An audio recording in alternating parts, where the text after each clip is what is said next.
No, God! No, God, please, no! No! No! No! Everyone, welcome back to Fast Stock Market News, where I give you all the news as fast as I can.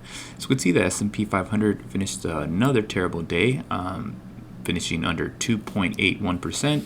The Dow finished negative 2.38%, and the Nasdaq just absolutely got taken behind the woodshed and almost finished down negative 4% at the end of the day.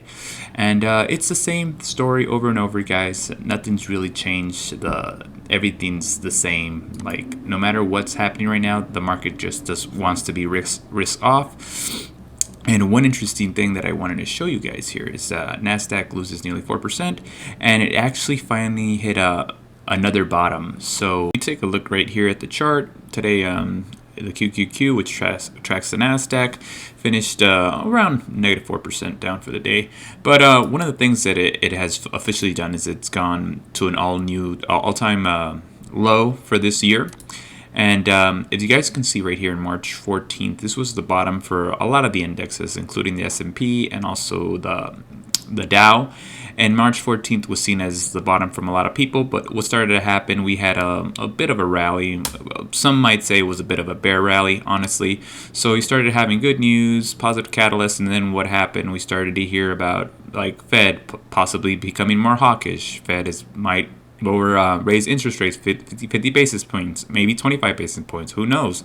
Russia, Ukraine, Russia starts to talk about nuclear war. Okay, that's not good.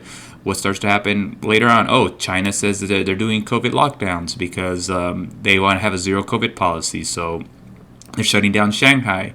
Russia, more Fed tightening. Fed saying about how they're going to now raise it 50 basis points for sure. No longer 25 basis points. So we're doing 50 basis points, 100%. Russia, Ukraine. Russia threatening about nuclear war to USA if they keep supplying weapons to the US. And China still in lockdown. So it's just like negative catalyst. As you could see, it was seen as a bottom, but we officially hit a new bottom today. And it's just the same things that keep driving the market, guys. And there's not much we can do about it right now. So, guys, if you like him or not, Jim Cramer does have a lot of say in the market. He does move markets based on his opinions, and a lot of people say he moves markets if you do the inverse of what Jim Cramer does. But regardless, Jim Cramer pretty much hit the nail on the head. What's driving this market right now? And honestly, there are, as he mentioned here, there are three culprits behind our decline: the Federal Reserve, Russia, and China. The Federal Reserve, because right now the market and the algorithms are not sure what the Federal Reserve is going to do. He's kind of like a wild card right now. We go back to the beginning of the year. He said 25 basis points. CPI comes up about a lot hotter. He says, okay, now we're going to do 50 basis points.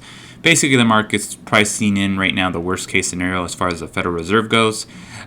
Basically saying, okay, you know what, we're going to price in possibility of you doing 50 basis points hikes for the rest of the year, and maybe we're going to do 75 basis points. So we're just going to keep selling off all these equities and get better evaluations for them.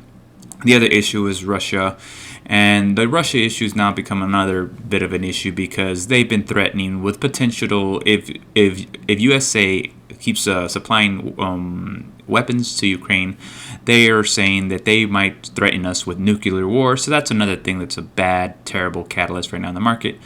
Interest rates, nuclear war, and China with their zero COVID tolerance is basically causing a lot of the supply chains, China being one of the biggest economies in the world, to come to a standstill.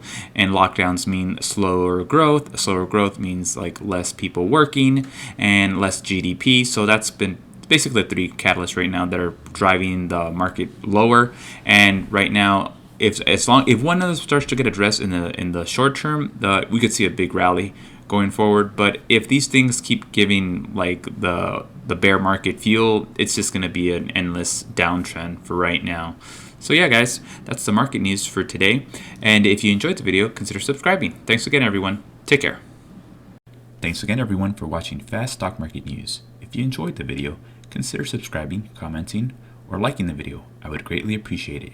My name is Gio, and I'll see you tomorrow, guys. Take care.